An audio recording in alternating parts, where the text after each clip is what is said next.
Welcome to Twin Stars Podcast, the show where cosmic wisdom meets everyday magic. I'm Jamie, astrologer, hypnotist, Akashic record reader, and the mystical CEO behind the House of Mage.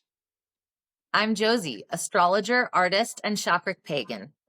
We created this podcast to guide you, our fellow starlings, through astrology, energy, and the unseen forces shaping your life. When starlings come together, we shine brighter, activating through light and connection, instinct, and shared magic. So let's ground together. Close your eyes if you can. Breathe deep into your heart. Feel the weight of what no longer serves you, ready to be released. The last quarter moon teaches us that endings are not destruction, but transformation. Venus returns home to Libra and Pluto moves direct. As this happens, may you find beauty in balance and power in release. Now let's begin. Thank you so much for that grounding. I love a good grounding. We need to do it all the time. I require grounding. Do you do groundings like on a regular basis, actually? I do meditations for the purpose of grounding. It's usually very like just meditate. Don't move, don't think, or you let your thoughts pass you. Buddhist tradition meditation for grounding for me. Nice. Yeah. I do multiple grounding cords like every day. And I'll in the last episode, you know how we spoke about thresholds and like walking through doors. I have certain doors and things that I walk through that trigger me to like set my energy up. So I've got like my little systems in place. So good. I don't have any systems in place. It's all very random to this day. That's what makes us good and different, you know? Yeah. This episode is dedicated to Underworld Alchemy, Venus in Libra, and Pluto goes direct.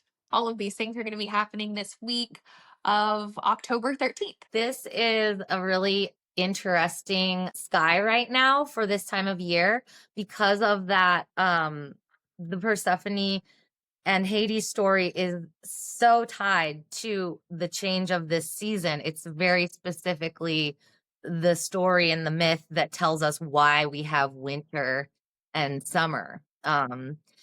So having Pluto direct, trining Venus in Libra very much feels like they are the actors playing out the story for us this year and really like bringing that energy to the stage, to center stage.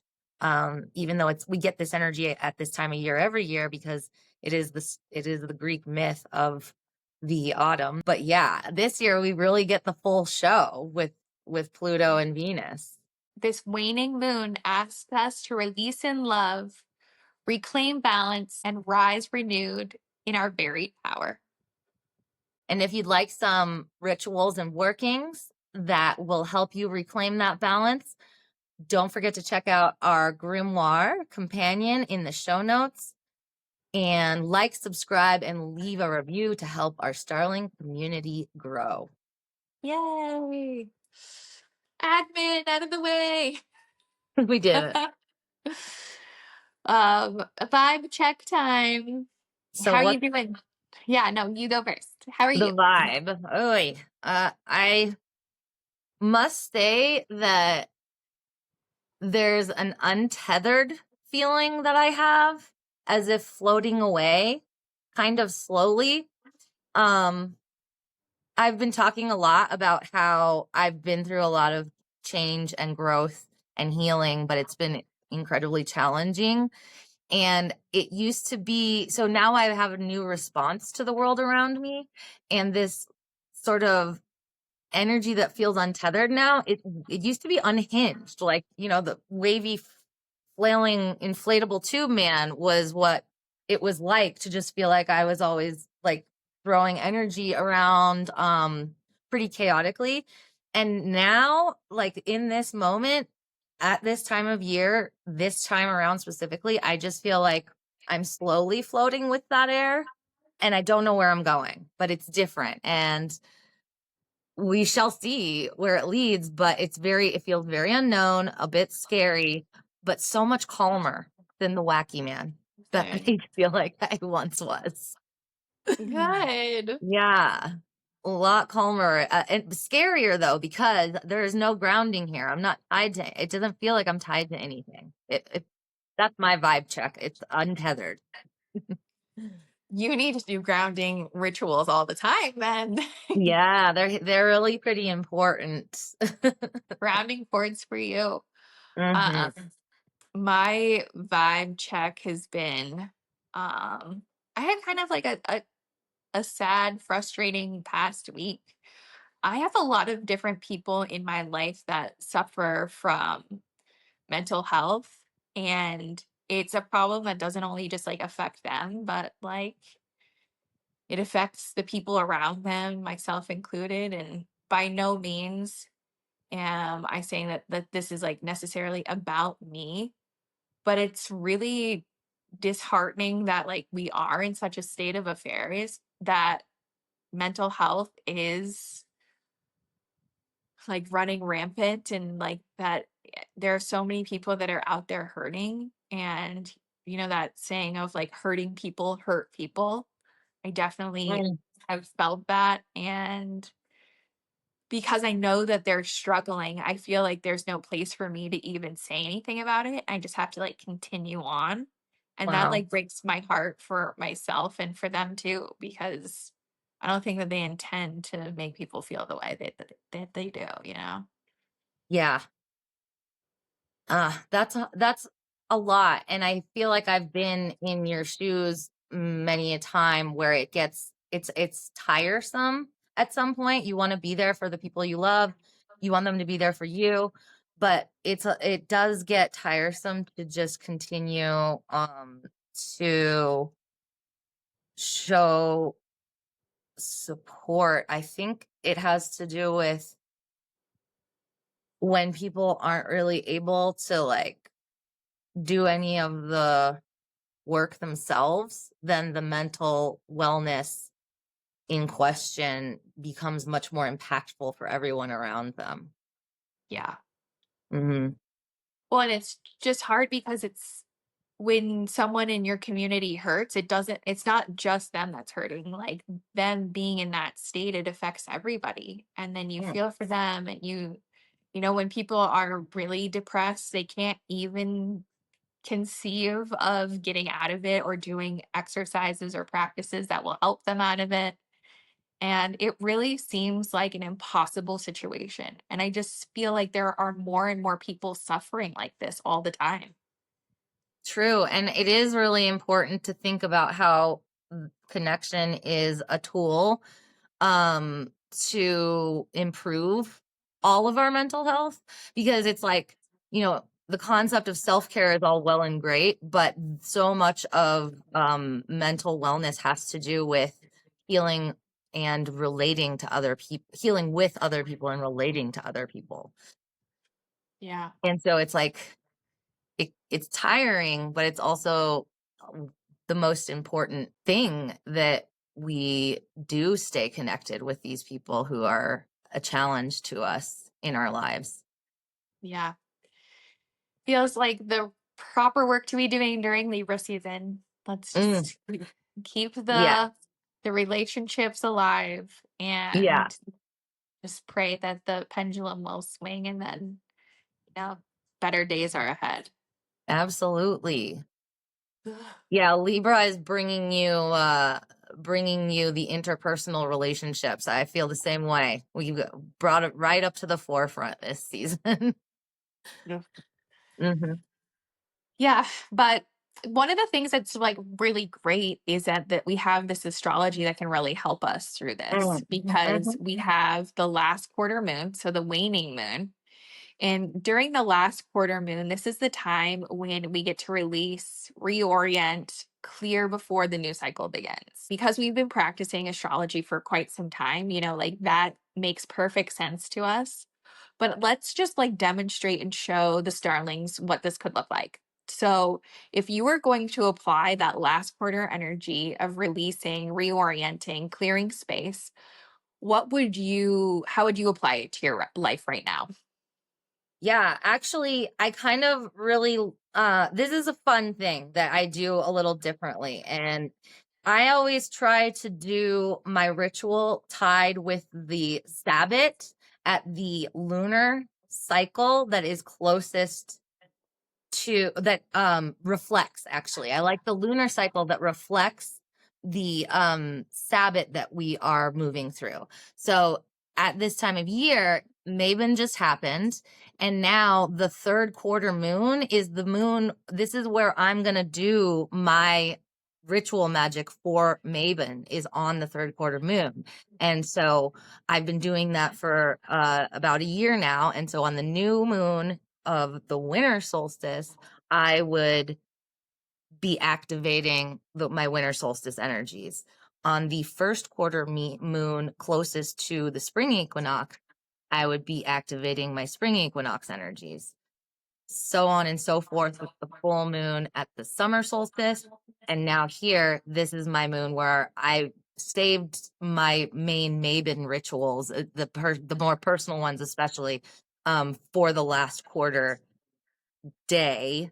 And it is an entire season about release for me, for sure. So I feel like that last quarter moon is mirroring the energy, and I love when the moon mirrors the energy of the sun. Like, it just seems like a good time, the right alignment for me to do my magic and work my rituals. Nice. Well, you didn't answer my question really at all, but I like where you went with it. And we are going to be including a graphic of this so that you can see the alignments, because it's kind of some niche details. But when you see how the pagan wheel and the moon cycles lay on top of each other, it like once you see the graphic, it will all click. So it's going to be in the YouTube version if you're watching it, or it'll also be located in the grimoire if you can get it there. What will I be releasing during this time to reorient? I think that because of the struggles I've had in my community and people hurting from mental illness and mental health, I would like to release the feeling that nothing can change or that there is no hope, because I think that that's something that when people are suffering from that, that's definitely what they are feeling too. And Mm. sometimes we don't know what the answers are, and we don't have to know what the answers are. I believe in like a divine essence greater than my own, and believe that everything is happening in its own right time, and just trust. So I would like to release the pain that it caused, that I have in my heart with people hurting my feelings. And then additionally, the and creating space for the possibility of change. Mm. Those are my intentions to let go of. Well, I like it. Yes. So if I'm talking to answer the question as to what I'd be releasing, because I definitely have that as well. I'm it's been a year of releasing my material reality and like letting go of the world that I thought I lived in and I thought I was building.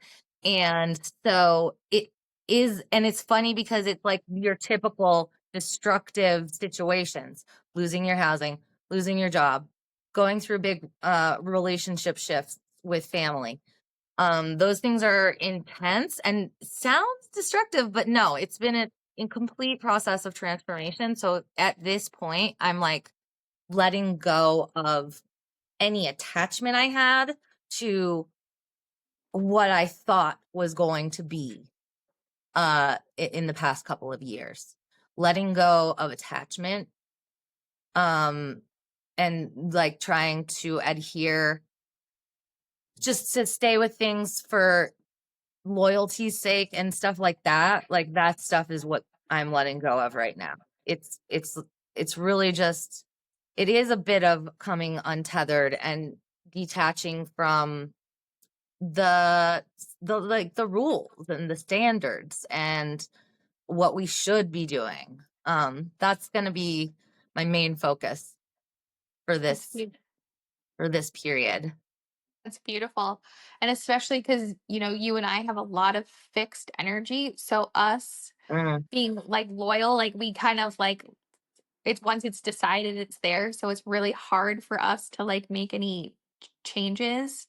So for you to be leaning into that untethered, that not knowing the unexpected, that's very liberating, and kudos to you. 'Cause it's not necessarily easy for all that fixed energy. It scares the shit out of us every time.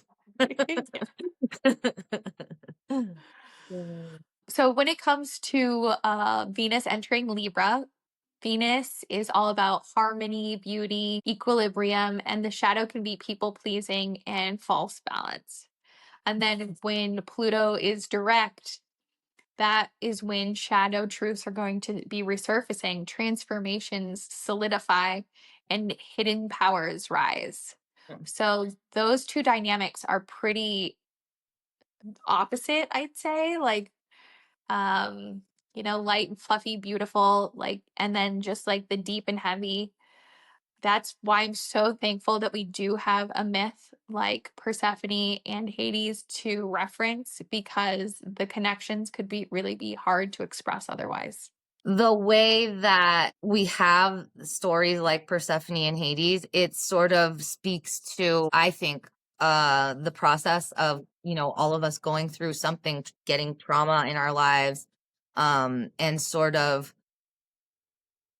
having to find ourselves through the lessons of things that were bad, things that happened that were dark and scary and traumatic. It it gives us an opportunity to all like experience that out loud a little bit. Yeah. And for those who aren't aware of the story of Persephone, she was the goddess of all life, and Hades got lonely in the underworld. So he wanted to have a companion, and he was looking for one for a long time and got his sights set on Persephone. He ends up kind of stealing her away. And when that happens, Demeter, Persephone's mother, is just so incredibly heartbroken that she refuses to let anything grow. So that's where the seasons are changing, because there was such a huge barren of life. Zeus comes into it, and he says like, well, maybe you should return her back to her mother. And at the very last moment, Hades, he's shisty, so he tricks Persephone into eating a couple of pomegranate seeds. And when you eat something of the underworld, that indicates that you'll never really be able to leave. And once she is released and Persephone is reunited with her mother, spring starts coming back. And then she confesses that she has had a couple pomegranate seeds, and Demeter's heart is broken because she knows that she will never be truly free just to be Persephone living on this plane ever again. And as we see the cycles turn and the weather change every year, that's always the return of Persephone going to the underworld. And as she does this, she really starts to see that there may be something more to this world. Loved how you were explaining it when we were talking about it earlier, how Persephone was very kind of one note. And then, like, as she went to the underworld, she really became so much more complex, and she became queen of the underworld. And in doing so, she falls in love with Hades as much as Mhm. he can. And that is a cycle that we then live by, and change like affects our lives every year. Yeah.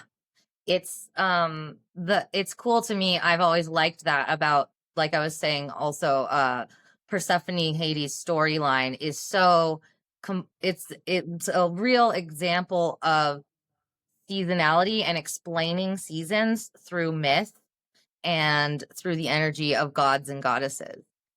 So I just love that like it's the mother who loses her daughter, and when her daughter's gone, she lets the world go into hibernation. She's the goddess of the flora, and she just can't when her daughter is taken away.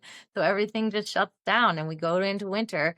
And then when her daughter returns to her, she turns the lights back on and throws out the water, and everybody's back to buzzing and flourishing and being warm and nourished.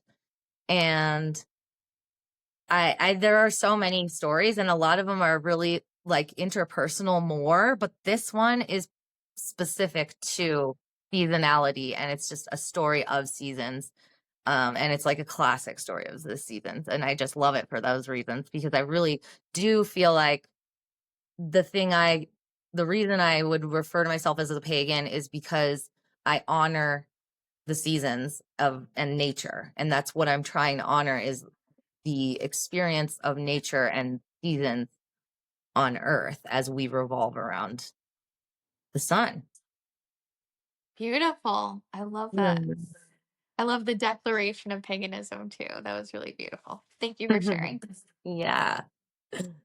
Okay, so I prepared a little mitts for you. So as we Good one. dive into our Persephone time, sit back, relax, enjoy the show. Long ago, when the earth was warm with spring, Persephone wandered through the fields of wildflowers. The sun painted her hair gold, and every blossom bent towards her, for she was the very spirit of youth and beauty. But beneath the soil, Pluto stirred, lord of the underworld. He had watched her with eyes that saw not only innocence, but potential, the strength hidden beneath softness, the queen concealed in a maiden. One day the ground split open, and from the depths his chariot rose. He reached for her, and the world above fell silent. Demeter, her mother, raged and mourned, and the earth grew barren. Yet in the dark halls below, something unexpected took root. Persephone did not wither. She discovered the underworld's secret beauty, jeweled caverns, rivers of silver, and the quiet power of shadow. She tasted the pomegranate seeds, and with them her fate. No longer only a maiden, she became the queen, balancing light and dark, life and death, surface and depth. Now, as Venus returns to Libra, we hear her footsteps, the call to harmony, fairness, and beauty of balance. And as Pluto turns direct, we feel the rumble of hidden power rising. Persephone's tale reminds us that love is not only sweet, it is courage to descend, to confront shadows, and to return with sovereignty. So when the veil thins, remember her story, release what no longer serves, claim the treasure hidden in the depths, and rise, balanced, radiant, and powerful, like the queen of the underworld. Embrace the descent. Oh, I love the story time. It's always so good. It's so it's soothing. Story time is definitely soothing. After that, let's get into some of the practical magic. We always love a good release ritual for this time of year. If you burn or bury something, you can do both. And I like to do burning and burying, but it depends usually on what's going on. So like right now, I'd be really inclined to burn things.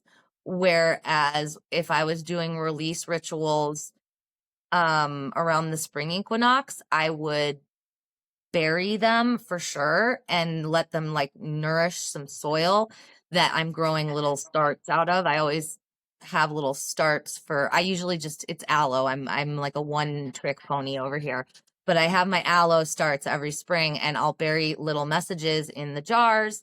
And then I have this aloe that is, the transformation of that energy then. Cute. And what I also like about the release ritual is how you released some of your hair. The haircut's looking so cute. Thanks. Yes. I love it. That is true. I did the haircut release for this wonderful time of year. I didn't really like fit in, but I was like, oh my God, I've been looking at this cute hair. I need to say something about it. You know what though? That leads us into the concept of like the Venus in Libra stuff, where You're choosing your appearance very intentionally, hopefully, and finding like the balance that you can get from beautifying. Yeah, Yeah. I love that. And That's to create or just to even set an intention as you're doing anything that is kind of beautifying, and you can set the intention of I release with grace, I balance with beauty, and I rise renewed in my buried power. yes. That's what I'm going to be saying to myself as I do several um glamorization rituals, as I would like to refer to them. It's something I like to do during Libra season. Is I love Halloween, so I'll usually get my nails done, and I really don't do it any other time of year. So I'm going to do that, and I'm going to bring that mantra in with me when I get my nails done, and I'm going to dye my hair again. But I usually dye my hair around this time of year because I want the ritual of like beautification and glamming up to happen during Libra season. It's a good time for me to do all of that. I love all that just intentional living. It's Yeah. sexy. I'm about it. Uh-huh. Well, with your sexy little intentions to look great during this time of year, I love that for practical magic. Yeah. And I think that really like sets us up nicely for an oracle card. Oh, yes. We need our card of the moment. Yes, we do. The Alchemy of Release is what we're getting. I'm going to pull from the deck that I always do for this season 1 of Twin Stars. Our cards of the moment come from the Wild Unknown Alchemy Tarot deck by Kim Kranz. And let's see what we got. All right. The Androgyne. These are a couple of cranes, and they are next to a blue rose, or they're kind of behind the rose, looking around. There's a spider, a couple of rainbows. There's a lot of things going on in this card, and I don't know if I have any comments on the imagery. The moon and sun that are in there too. Yeah, So underneath the rose, like one half is depicted by the night, and then the other half is depicted by the day. we've got the balance of dark and light here speaking to us. But yeah, there's so many things going on. I'm kind of picking up the like boundless possibilities that will follow and come through that like empty void space that we get when fall transitions to winter. So interesting. Let's find out what Kim Kranz has to say about it. Rebus, the androgyne. Creative transcendence, multiplicity, the artist. The androgyne is a deeply revered image in alchemy, born of Hermes and Aphrodite. Hermaphroditos has been classically depicted as a balanced union of divine masculine, the sun, and divine feminine, the moon. Yet today's alchemist knows the androgyne is far more nuanced than that. It encompasses the infinite spectrum and reveals itself in ever-changing non-binary forms. The divine hermaphrodite defies definition as it is a deeply personal, felt experience. Accessing this fluid and enlightened state requires us to slip into the contradictory realm of the senses.